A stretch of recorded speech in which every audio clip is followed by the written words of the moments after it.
I'm Dr. Rachael Dodd. I'm a Senior Research Fellow at the Daffodil Centre, and the Daffodil Centre is a joint venture between the Cancer Council New South Wales and the University of Sydney. The National Lung Cancer Screening Programme is going to be the first new cancer screening programme in Australia in 20 years. So it's due to be implemented in July 2025, from the 1st of July. And I've been involved in this programme for kind of the last 6 years. More so initially as a potential programme because it didn't get, the funding didn't get agreed to until a couple of years ago. So initially some of my research was looking at focus groups with health professionals, really looking at what the barriers and facilitators to a potential programme might be.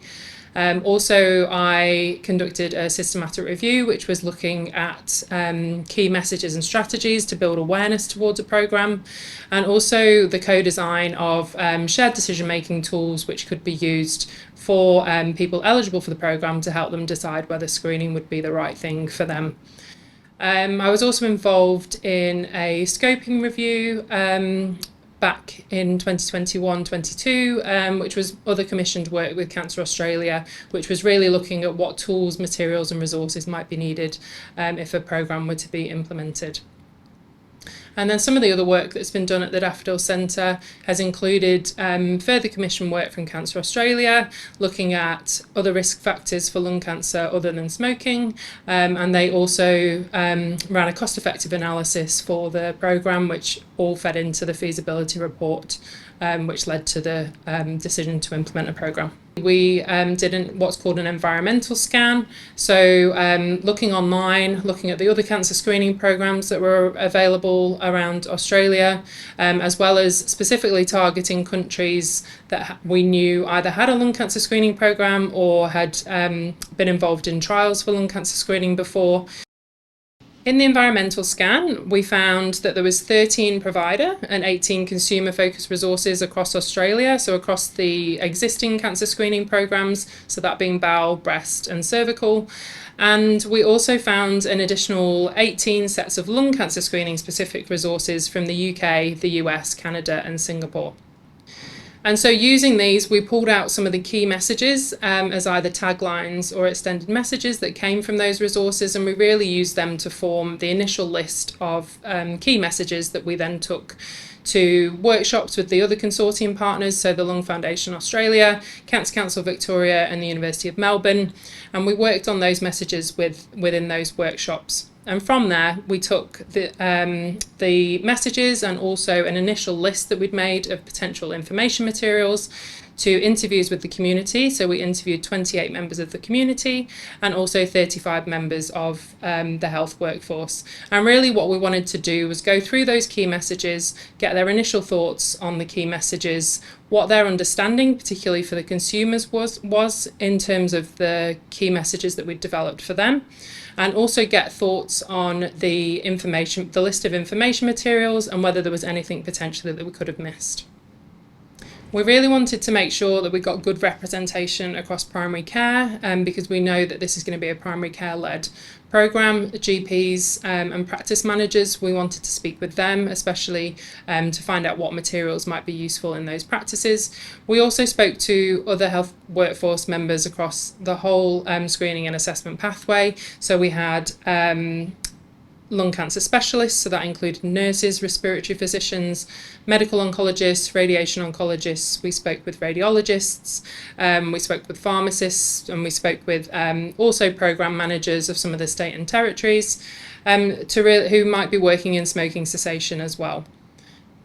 We ended up developing 8 resources based on not only those initial consultations that we did, but we also went to co-design workshops. So we involved another 41 members of the health workforce in those co-design workshops, as well as 19 members of the Aboriginal and Torres Strait Islander health workforce. And then we also took those materials to focus testing with a further 44 members of the health workforce. And from there, we developed 8 key materials that people thought would be the most important and the most useful, and that involved a requesting practitioner flowchart. So that means for anybody that is able to request a low-dose CT scan for the programme, they've got a step-by-step guide on one piece of A3 paper that they can follow as to what steps are needed throughout the programme. We also produced a key evidence fact sheet which gave all of the key evidence behind the implementation of the National Lung Cancer Screening Programme. We developed a GP resource guide, which is a bit of a longer document because it involves some of the other materials involved as well, but that really is meant as a one-stop shop for GPs, so that if they can't or don't have the time to look at any of the other resources, all the information's in there. We've got a frequently asked questions document as well, where health professionals can go to and they can click on a particular question and look straight down for the response. We've also got some conversation starters, so for anybody that might be thinking, how on earth do I start approaching this programme with some of their patients, then there's some kind of key messages there that can get that conversation started. We also developed an infographic which looks at the whole screening and assessment pathway and which healthcare professionals would be responsible at each stage. And then there was also 2 further resources which were really there to help support potential participants who might be anxious or distressed about screening, and how the health workforce might be able to support them in that process. As well as, one of the key things that we've found across a lot of the research also done within the Daffodil Centre is the role of stigma in lung cancer. So we also wanted to give a conversation guide to help the health workforce really think about how to talk about lung cancer screening, to enable us to help reduce the stigma associated with lung cancer. 6 education modules have been developed to support learning and training amongst all the health workforce. So in module 1, it starts by giving an overview of lung cancer in Australia. So that involves a lot of statistics around what lung cancer looks like in Australia. Module 2 covers what the National Lung Cancer Screening Programme is. Module 3 talks about programme recruitment, so how we might go about recruiting people into the programme and who will be eligible and suitable for the programme. Module 4 looks at effective communication strategies, so looks at really giving some tools about some of those difficult conversations that might need to be had, so about the association with stigma and lung cancer, how to approach smoking cessation conversations, how to potentially motivate people to screen, and also looking at strategies for engaging priority populations. And then in module 5, it really focuses on the low-dose CT scan, how those scans are assessed and what the results might be. And then module 6 is a knowledge bank, so really just gives further resources available for health professionals to be able to do a bit more of a deep dive into some of the parts of the programme should they wish to.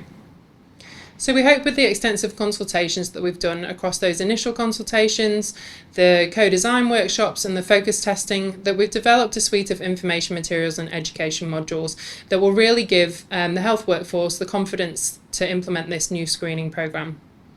There will also be opportunities to give feedback on the information materials and the education resources as the programme is ongoing.